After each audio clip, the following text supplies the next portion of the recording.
And I waited and I waited and I waited and I heard nothing. Nothing. And at this time, like, my money was running out. No, my money had run out. I was broke. I didn't have, like, I really needed a job.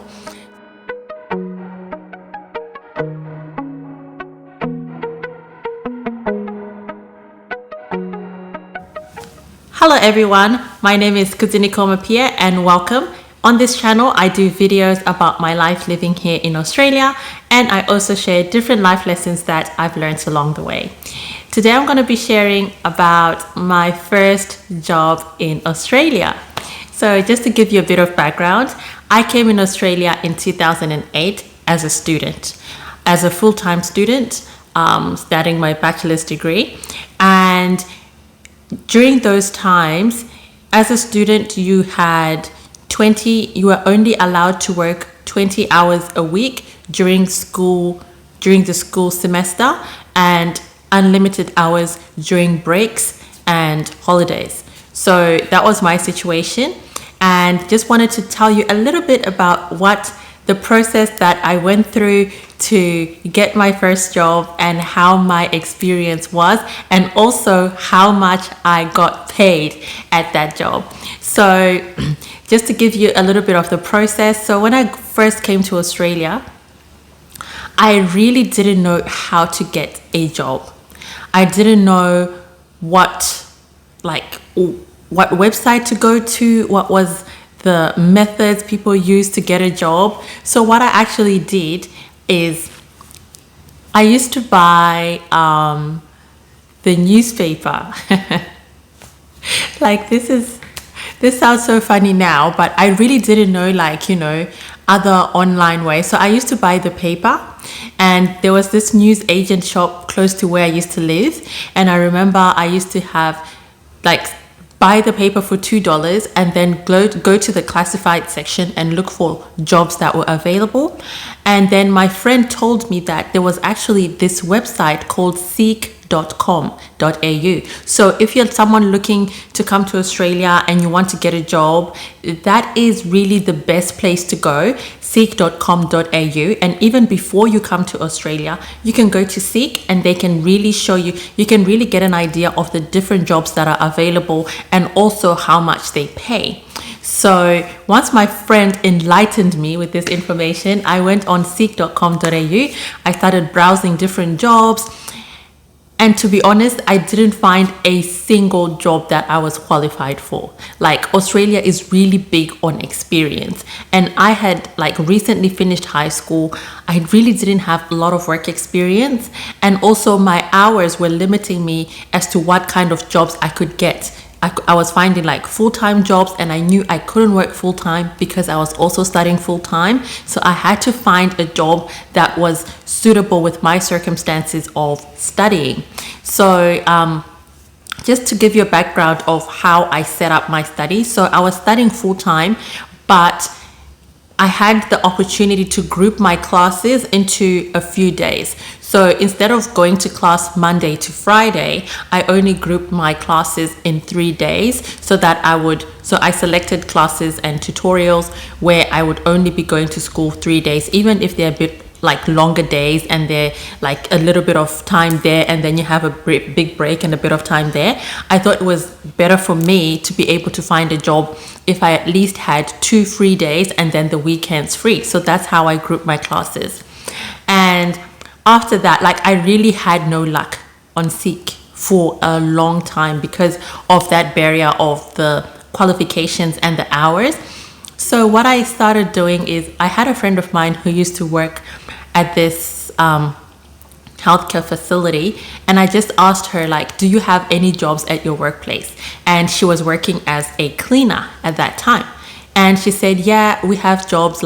They usually take people who are we can recommend people, and they can take even if they don't have an opening. So I gave her my resume and I said, can you please go and give this to your supervisors so that they can consider me for a job? And I waited and I waited and I waited and I heard nothing. Nothing. And at this time, my money was running out. No, My money had run out. I was broke. I didn't have, like, I really needed a job. So I said, you know what? Instead of just waiting to hear back from these people, I actually went online, found the name of that healthcare facility, and I got on a bus, took my printed resume, and I went to that healthcare facility.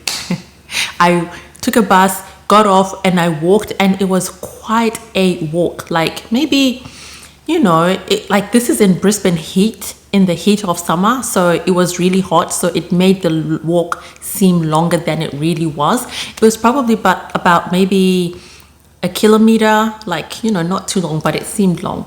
And I went there, and I went to this healthcare facility, and it is a large facility. So they are like, I couldn't find my way around. So I really had to ask people. I said, where's the HR department? And they told me, like, it was downstairs. I went downstairs. It was kind of like in, like, almost like the basement. I went there and I asked for the HR department, and I told them that I am looking for a job as a cleaner and I've got my resume, and they just looked at me like I had lost my mind because I'm sure they hadn't ever had anyone just come there and drop a resume, because everything is usually done online. But I was really desperate, and I'm like, I can't be waiting for these people to get back to me. I really have to make other moves. So that's what I did. I went there, I dropped my resume at HR. They took my resume. I don't know whether they chucked it in the bin or they took it to the correct department. I don't know, but all I know is I left my resume at the front desk at HR, and I waited and I waited, and I heard nothing still. And then I went back to my friend, and I'm like, I still haven't heard anything. Can you please go back to your supervisors and really ask, like, if they have any openings? So I continued to apply pressure, and finally it worked. She said, yeah, give me your resume again. I gave her my resume, and then they called me for an interview.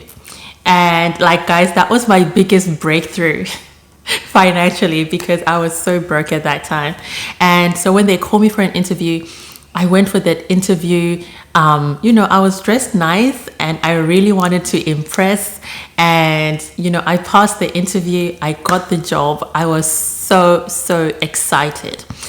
And I know some people might be thinking, like, a cleaning job is not a good job. But this is what I find in Australia. Jobs pay really well no matter what job you do. And I was a student, and I needed the money, and I really didn't care what kind of job I was doing, and I was happy doing anything. And working at this facility, like, it was a very, very nice facility. And, I didn't mind cleaning, so I got a uniform.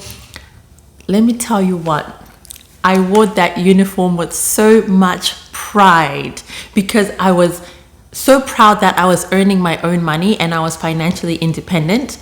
So I used to go to work feeling so proud to be working, not caring whatever it was I was doing. I was feeling so proud to be working, and we used to get paid every fortnight. I'll get back to how much, but just to let you know about the job and what I used to do. So I was actually a casual, which means that you only get shifts when they call you. You're not like a permanent or a part-time where, like, you've got set shifts. And that was what worked for me, because I was a student and I needed to balance everything with my classes. So being a casual was more suitable for me. And the advantage of being a casual is because you don't have those full-time benefits like annual leave and sick leave and stuff like that, you get paid a bit more. So you get paid extra as a casual. So I was getting paid extra, and I was picking shifts. And I remember the time that I actually got this job, I was we had a break from school, so I could really work like unlimited hours.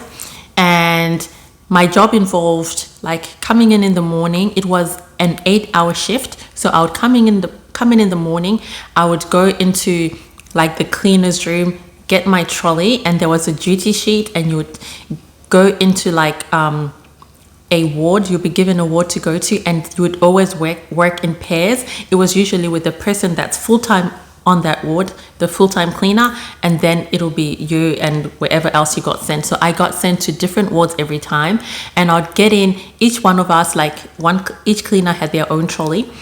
So I had my own trolley and I had a duty sheet. So the job involved cleaning all the common areas like the bathrooms, like the nurses station, visitors lounge, all the visitors coffee area, all the common areas and the corridors. And then it also involved cleaning the patient's rooms. So going into the patient's room, cleaning around their bed, so you wouldn't get in contact with the patient, just cleaning around their bed, cleaning their side table, and cleaning their bathroom, cleaning their floors and mopping their floors. And you do that for each room, and there could be like 20 rooms in a ward. It was just different with every ward, and some rooms would be like bays where you've got 4 patients in a bay, and some were private rooms. And I'll share more in another video about the experiences that I had with some of, while I was working at that job. But I just wanted to give you an overview of what the job actually involved. And before this job, I went through 5 days of training so that they showed me how to clean, like how to use the trolley, how to use the chemicals, what chemical was for what. Also did basic training like workplace health and safety, hygiene, and all that kind of stuff. So that was for 5 full days before starting the job. And when I got my first paycheck after the fortnight, guys, I have never experienced so much joy in my spirit. It was such a liberating moment. I remember when I first, I got quite a few shifts, and in the fortnight, I used to get about 960, 970, the roundabouts there. It was like, let me just say roughly $950 a fortnight after tax. So this is the take-home pay. And for someone who had been broke for a few months, this was so refreshing.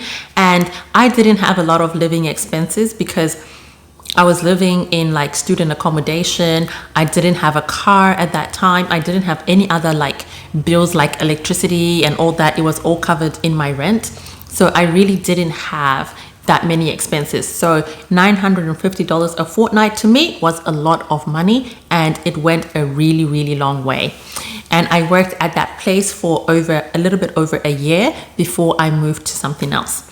So yeah, that was my job and what it involved. And what I just wanted to share is that if you're looking to come to Australia, this pay that I'm telling you is in 2008. So it has increased, and this was just me working casually and not full time. So just picking shifts here and there. And I remember after I got my pay and I saw how much I could get paid, I remember I actually the next fortnight, I asked for so many shifts until I worked. I didn't know that you had a limit, according to the work EBA, the agreement for workers, that you could only work a certain number of hours before you had to take a break. I was picking shifts until the lady who used to give shifts said, you have worked too much. You actually have to take a break. I was so disappointed. I'm like, what do you mean I have to take a break? I want to work. And she's like, no, you actually, according to the law, you can't work anymore. You actually have to take a day off. Because I was so excited about the money, and I was so proud that I was earning my own money. I wanted to work and work and work. But yeah, guys, that was my first job in Australia. If you're coming to Australia and you are maybe a person who's in the corporate world, you've got other qualifications, don't be disheartened if you can't get a job in your area straight away. You can always get other entry level or other, jobs like cleaning and stuff like that, and actually get good money to get you by while you look for something in your field. So you can actually get good money. And just working those, I hate to use the word menial, those lower level jobs can actually get money. And people who used to work with me, other cleaners, they had nice cars, they would park in the car park. I didn't have a car at that time, but I would just walk by and see the kind of cars that they had. They had really nice cars. They owned houses. They had good lives, even though they were cleaners. So you can still have a good life no matter what kind of job you do, because you can always pick extra shifts and you can always make more money. So, you know, that's always a possibility as well if you're looking to come to Australia. But yeah, guys, that was my first job in Australia. And, you know, I had never done anything like that in my life. In Zimbabwe, working as a cleaner was something that was, you know, wasn't a usual thing to do for people. Like it was, and it didn't pay a lot of money. So I would have never done that job if I was in Zimbabwe. But here in Australia, I found myself getting a cleaning job, and it wasn't too bad. So yeah, if you're looking to come to Australia, there's so many job options and you will get paid a lot of money. But go to seek.com if you want to see the range of jobs that are available. That is the best website you can go to. And I will see you in my next video. Bye.